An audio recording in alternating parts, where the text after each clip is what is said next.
Nauti kolanda Kikaya bin Karubi na kati ya Washington.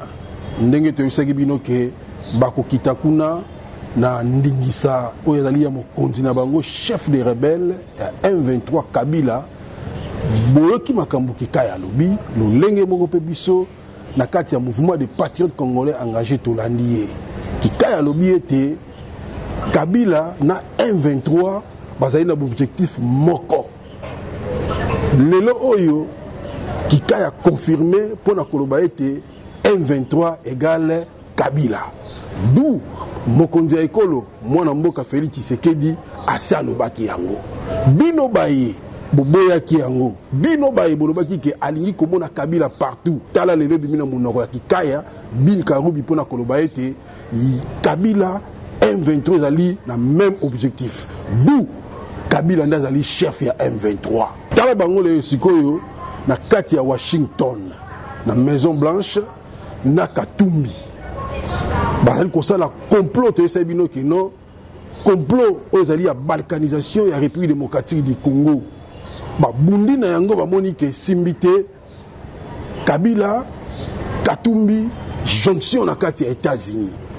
Pona koluka lolenge nini ya ko laver M23 que M23 bazwango le soutien lokola groupe terroriste mais pona bango ba considérer bango lokola groupe rebelle pour ba revendication na bango esengama lolenge bango bazali koluka bana ya mboka Congo totelema tofongola misu makambo o mwana mboka les grands patriotes Félix Tshisekedi alobaki tala ndenge kokisani na munoko ya Kikaya alobi yango ye moko a confirmé M23 na Kabila bazali na même objectif. Soki tozaki liba ndeko na ngai mboka o to ko regretter yango. Makanisi na bango ezali na kati États-Unis. Makanisi na bango ezali fédéralisme et salema. Pona bango fédéralisme ezali pona ko lutter contre continuité o ezali ya insécurité na partie est ya République démocratique du Congo. Botuna bango mutuna banani bazali koluka insécurité na partie est ya République démocratique du Congo. Kaka bango M23 AFC, Kabila, Nanga et Conso, Kaka Bango Nande, Baso Lukaba Bakeno, va lutter contre l'insécurité. Donc Mouyibi, a lutter contre Mouyibi. Bande Konangai, Bisson des peuples congolais, n'est toujours lutter contre Bango. D'ailleurs, diplomatie, il y a moins d'amboka Félix Tshisekedi de Bomi Bango. Et coincé Bango, Baso Basunité à Rosala. Quand tout le faut tout une question. Dans le département d'État, à qui ressemble Bavarez, il y a Mazembe, à qui on négocie des joueurs.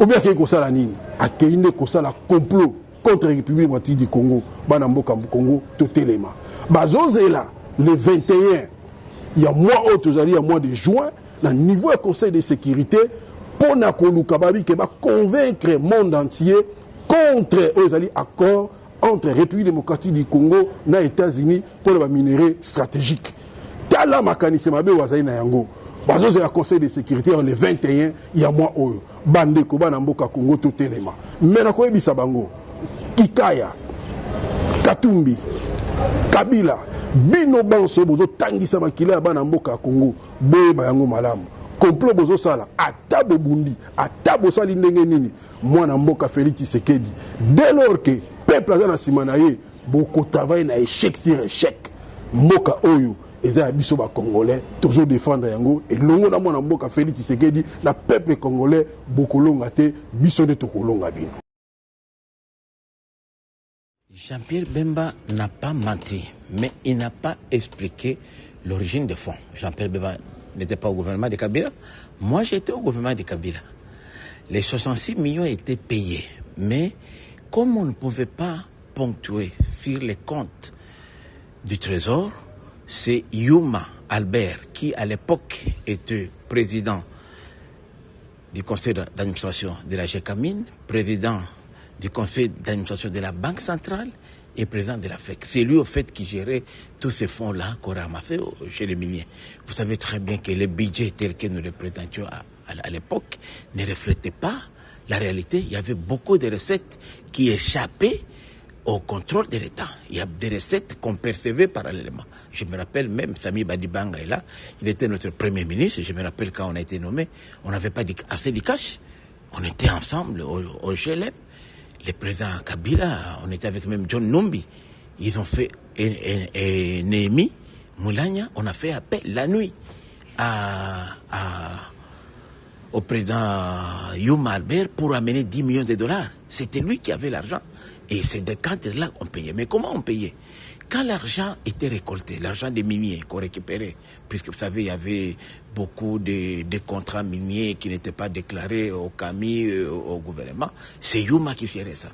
Alors, il fallait passer par une couverture. C'est comme ça que moi, je l'ai dit, puisque à l'époque, j'étais vice-ministre de l'énergie, et on utilisait Sénélac. Fait, Sénélac, c'est une entreprise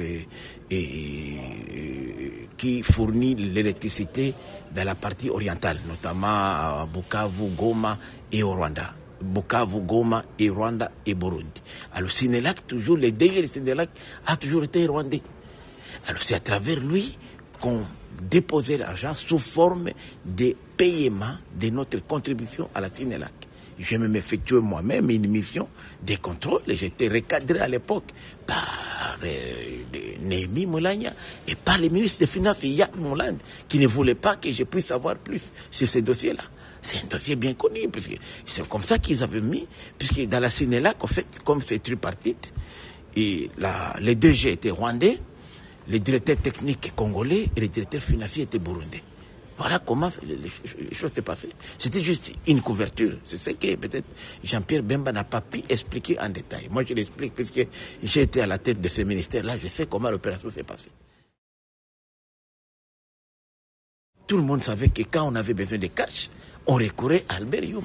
Alors que le ministre des Finances était là, la Banque centrale était là. C'est lui qui avait des cash. Puis vous savez, dans le secteur minier, c'était des cash. Même aujourd'hui, je suis dans le secteur, je vous dis, vous voulez avoir aujourd'hui 100 millions de dollars, dans 24 heures, chez les miniers, vous les avez. Vous avez chez les Chinois, les Indiens, ils vous amènent des sacs de l'argent. Même jusqu'aujourd'hui, l'argent est là, des cash. Ils sont déjà quittés avec des cash. Donc, c'est quelque chose qui n'est pas... 106 millions, c'était rien à l'époque. Pour rassembler 66 millions. Moi, je ne vais pas parler de 15 ans ou de 12 ans. Moi, je parle seulement de 5 mois que j'ai, donc de fin 2016 à début 2017. Ça, c'est ce que j'ai vécu. Ça a continué. C'était une opération avant. Ça, je ne sais pas. Moi, j'ai fait ce témoignage lorsque j'étais moi-même à la tête du ministère de l'Énergie. Mais les restes, je ne sais pas si ça a continué ou ça pas. Moi, je parle de la période où j'étais là. Je ne sais pas si avant moi, la même opération. Certainement, avant moi, ça existait. Mais après moi, je ne sais pas si ça continue. Mais je présume que ça pourrait être une des causes des conflits. Lorsque le budget a presque doublé, je me suis dit certainement, ce sont ces ressources-là qui n'étaient pas comptabilisées qu'on a pu canaliser vers les trésors public pour que les budgets soient grossis. Parce que ce n'est pas possible que dans un même pays, avec les mêmes assujettis, avec les mêmes structures, que d'un coup, les budgets puissent doubler de 100%. C'est impossible. Lorsqu'on regarde quand même les paramètres macroéconomiques, c'est pour dire qu'il y avait des fonds qui n'étaient pas comptabilisés avant. J'ai des preuves puisque j'étais au gouvernement. C'était des opérations, je vous dis, j'étais au gouvernement, je savais comment ça s'est passé. J'étais des preuves. Vous savez, ce sont des opérations opaques qui se font jusqu'à aujourd'hui. Je vous rappelle que même quand on a mené les cash ne venaient pas de la Banque centrale. Qui ne sait pas ici, demandez à tout le monde. Vous allez même voir. On a cité ici, par exemple, Tina, Madame Tina, l'italienne. Je peux vous montrer aujourd'hui une entreprise où j'étais avec Madame Tina, Fortunata. Vous demandez-lui, Madame Tina, je peux vous apporter cette entreprise. J'ai visité l'usine qu'elle dirigeait à Tesco, à Limité. Donc ce sont des opérations qui ne demandaient pas de documents. Quand vous avez, les miniers viennent vous payer les cash, vous allez faire quel document? Je vous dis le cas, demandez à tous ceux qui ont travaillé avec nous si M. Youma ne brassait pas les cash. Même pas ministre des Finances, il y a Moulande qui était à l'époque, même pas le gouverneur de la Banque centrale. Donc ce sont des réalités dans ce pays que les gens brassaient l'argent. Donc si c'était que dans les causes... Israël bah attendez, n'a pas respecté le traité de 1968 et l'AIEA lui a jamais demandé de compte.